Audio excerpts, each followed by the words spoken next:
हरे कृष्णा। आज आप सुनेंगे मार्गशीर्ष माह माहत्म्य में आगे की कथा। भगवान नारायण कहते हैं, नारद, एक दिन नंद रानी यशोदा जी स्नान करने के लिए यमुना नदी के तट पर गई।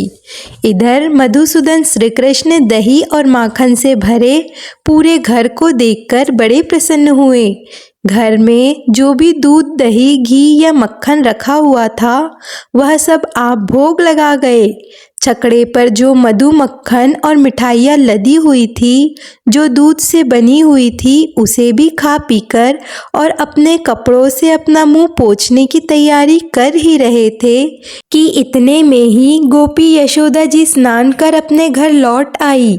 उन्होंने बालकृष्ण को देखा। घर में जितने भी दही, दूध आदि के मटके थे वो सब फूटे हुए और जमीन पर पड़े हुए खाली दिखाई दिए। शहद आदि के जो बर्तन थे वह भी एकदम खाली हो गए। यह सब देखकर यशोदा मैया ने बाकी बालकों से पूछा, अरे, यह तो बड़ा अद्भुत कर्म है। बच्चों, तुम सच सच बताओ, किसने यह शरारत की है? यशोदा जी की बात सुनकर सभी बालक एक साथ बोले, मैया, हम सच कहते हैं, तुम्हारा लाला ही सब खा गया है। हम लोगों को तो इसने बिल्कुल भी नहीं दिया, चखने को भी नहीं दिया। मैया, बालकों का यह वचन सुनकर अब तो यशोदा जी बड़ी कुपित हो गई। लाल लाल बड़ी बड़ी आंखें करके हाथ में छड़ी लेकर कान्हा जी के पीछे दौड़ने लगी। इधर गोविंद भाग निकले। मैया उन्हें पकड़ ही नहीं सकी। भला जो शिव आदि के ध्यान में भी नहीं आते, योगियों के लिए भी जिन्हें पकड़ पाना बड़ा कठिन है, उन्हें यशोदा जी भला कैसे पकड़ पाती? अब यशोदा जी पीछे पीछे और नटखट कान्हा जी आगे आगे। यशोदा जी पीछा करते करते थक गई।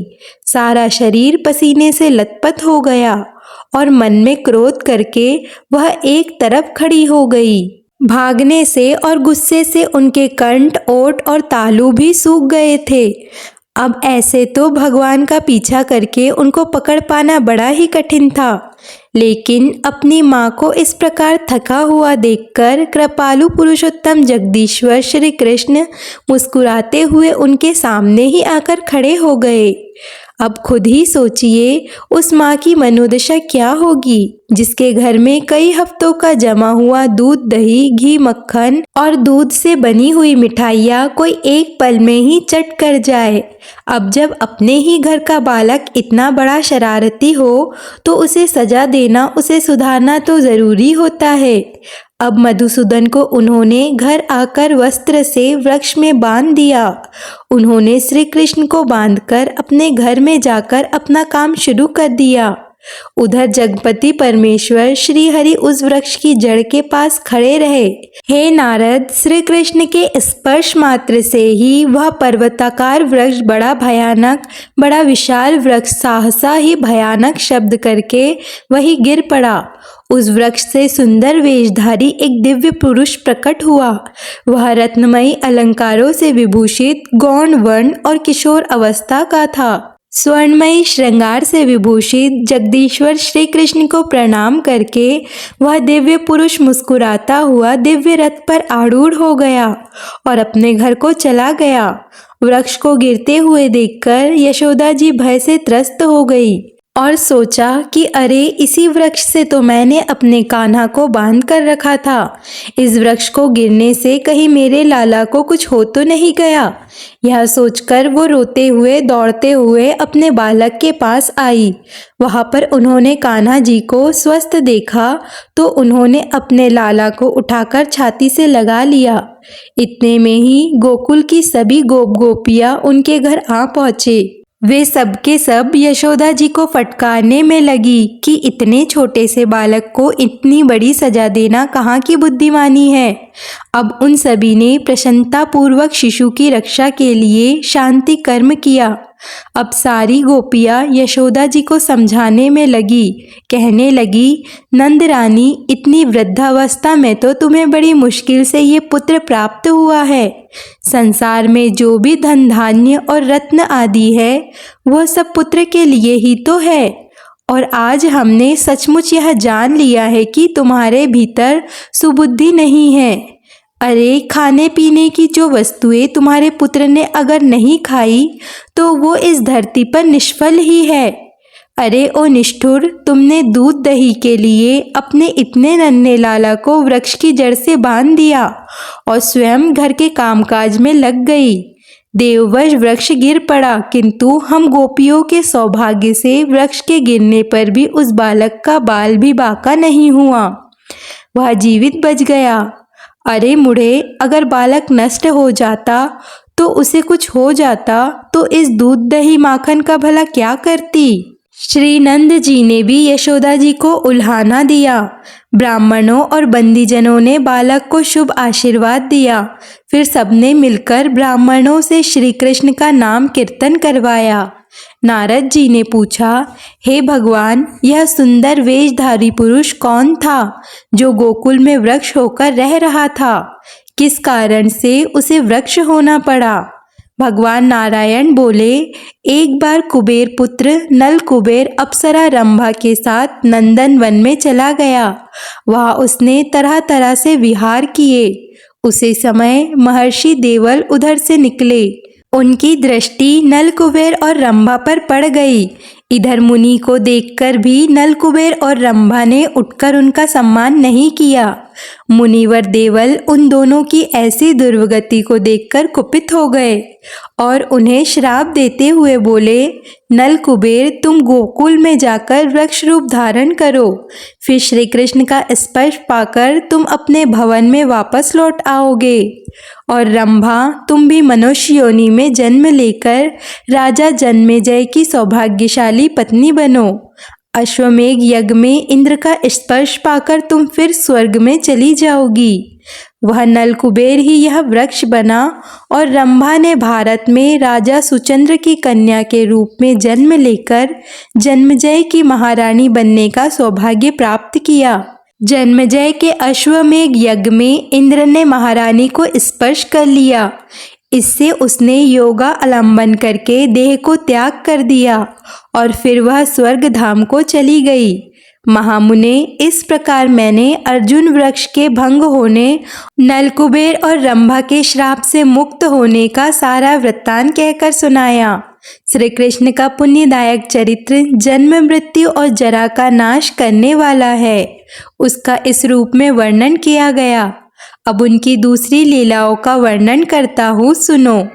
अब भगवान श्री कृष्ण के वन में पहली बार गौवे चराने की कथा, श्री राधा जी का आगमन, फिर नंद जी से उनकी वार्ता और शिशु कृष्ण को लेकर राधा जी का एकांत वन में जाना, फिर ब्रह्मा जी का आगमन, उनके द्वारा श्री कृष्ण और राधा जी की स्तुति, वर प्राप्ति और उनका विवाह कराने का वर्णन है। भगवान नारायण कहते हैं, नारद, एक दिन नंद जी श्री कृष्ण को साथ लेकर वृंदावन में गए। वहाँ भांडीर उपवन में गौवे को चराने लगे। उस भूभाग में स्वच्छ और स्वादिष्ट जल से भरा हुआ एक सरोवर था। नंद जी ने गौवों को उसका जल पिलाया और स्वयं भी पिया। इसके बाद वे अपने बालक को गोद में लेकर एक वृक्ष की जड़ के पास बैठ गए। मुने, उसी समय माया से मानव शरीर धारण करने वाले श्री कृष्ण ने अपनी माया से अचानक पूरे आसमान को बादलों से ढक दिया। नंद जी ने देखा कि आकाश तो बादलों से ढक गया है और वन का भीतरी भाग और भी शालम हो गया है, अंधेरा हो गया है। वर्षा के साथ देखते ही देखते जोर जोर से हवा चलने लगी। बड़े जोर की गरगराहट होने लगी। वज्र की दारुण गर्जना भी सुनाई देने लगी, अर्थात जोर जोर से बिजली कड़कने लगी। मूसलाधार पानी बरस रहा है, वृक्ष कांप रहे हैं और उनकी डालियां भी टूट टूट कर गिर रही है। यह सब देखकर नंद जी को बड़ा भय हुआ। वे सोचने लगे कि मैं गौवे और बछड़ों को छोड़कर अपने घर को कैसे जाऊंगा, और अगर घर को नहीं जाऊंगा तो इस बालक का क्या होगा। नंद जी इस प्रकार सोच ही रहे थे कि उस समय श्री कृष्ण जल की वर्षा के भय से रोने लगे। उन्होंने पिता के गले को जोर से पकड़ लिया। ठीक उसी समय राधा जी श्री कृष्ण के पास आई और वे अपनी गति से राजहंस और खंजन के गर्व का भंजन कर रही थी। उनकी आकृति बड़ी मनोहर थी। उनका मुख शरत काल की पूर्णिमा के चंद्रमा की आभा को भी छीन लेता था। उनके नेत्र शरत काल के मध्याह्न में खिले हुए कमलों की शोभा को भी तिरस्कृत कर रहे थे। दोनों नेत्रों में तारा बरौनी और अंजन के विचित्र शोभा हो रही थी।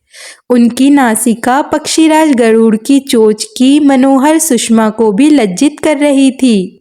श्री राधा रानी की छवि अत्यंत मनमोहक थी। टेढ़ी भौं कामदेव के अस्त्रों की सारभूता जान पड़ती थी, जिनसे वे योगराज के मन को भी मोह लेने में समर्थ थी। वे अपने स्थल कमलों की कांति को चुराने वाले 2 सुंदर चरण धारण करती थी। विचरण रत्नमय आभूषणों से विभूषित थे। उनमें महावर लगा हुआ था। श्रेष्ठ मणियों की शोभा छीन लेने वाले लक्षाराग रंजित नखों से उनकी शोभा और भी बढ़ रही थी। रत्नमय अंगूठियों से उनकी उंगलियां भी शोभा बढ़ा रही थी। वे अग्नि शुद्ध दिव्य और कोमल वस्त्र धारण किए हुए थी। उनकी अंग कांति मनोहर चंपा के फूलों की प्रभा को भी चुरा रही थी। उनके एक हाथ में सहस्त्र दलों से युक्त उज्ज्वल क्रीड़ा कमल सुशोभित था और वे अपने श्रीमुख की शोभा देखने के लिए हाथ में रत्नमय दर्पण भी लिए हुए थी। उस निर्जन वन में उन्हें देखकर नंद जी को बड़ा विस्मय हुआ। वे करोड़ों चंद्रमालाओं की प्रभा से संपन्न होकर दशों दिशाओं को प्रकाशित कर रही थी। नंदराज जी ने उन्हें प्रणाम किया।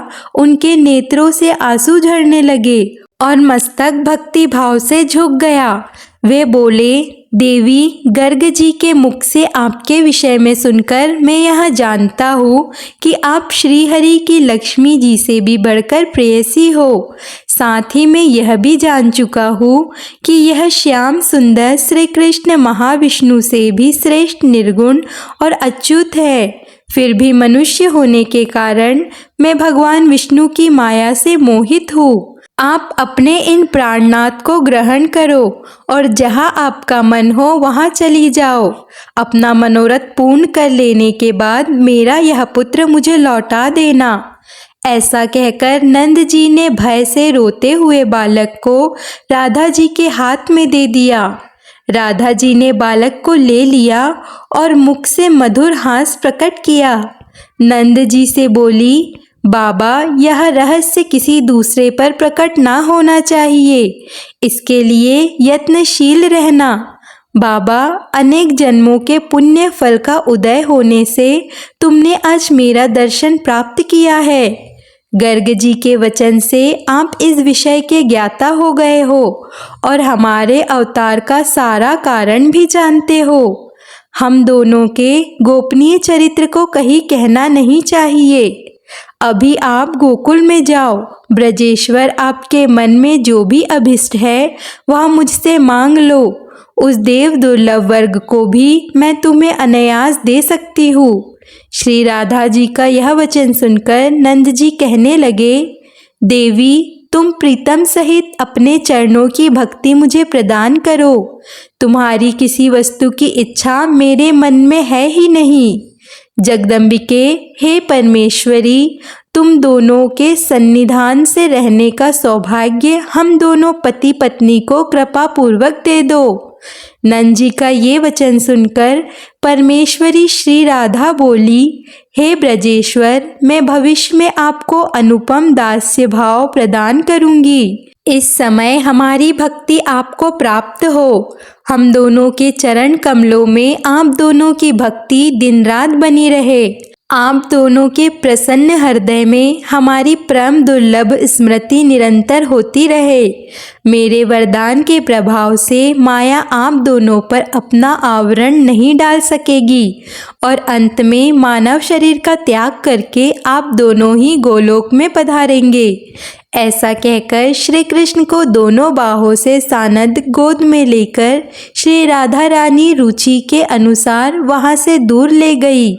श्री कृष्ण का स्पर्श होते ही उनका सर्वांग पुलकित हो उठा और उन्होंने रास मंडल का स्मरण किया।